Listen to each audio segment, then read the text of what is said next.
উত্তীর্ণ 4,79,981। 18তম শিক্ষক নিবন্ধনের প্রিলিমিনারি পরীক্ষার ফল প্রকাশিত হয়েছে। এতে উত্তীর্ণ হয়েছেন 4,79,981 জন। বুধবার 15ই মে এনটিআরসি এর এক বিজ্ঞপ্তিতে এ ফল প্রকাশ করা হয়। পরীক্ষার ফলাফল http://ntrca.teltal.com.bd/result/link থেকে বিস্তারিত জানা যাবে। এছাড়া কৃতকার্য প্রার্থীদেরকে টেলিটক থেকে এসএমএস এর মাধ্যমেও ফলাফল জানিয়ে দেয়া হবে।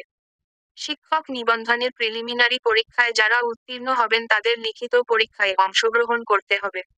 এরপর লিখিত পরীক্ষায় উত্তীর্ণদের মৌখিক পরীক্ষার জন্য ডাকা হবে।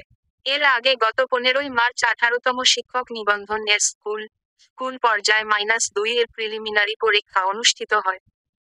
এদিন সকাল 9:30 থেকে 10:30 পর্যন্ত দেশের 8 বিভাগের 24 জেলা শহরে এ পরীক্ষা অনুষ্ঠিত হয়।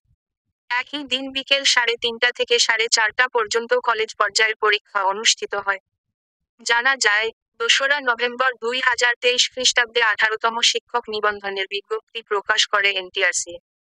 এতে প্রায় 19 লাখ চাকরি প্রার্থী আবেদন করেন।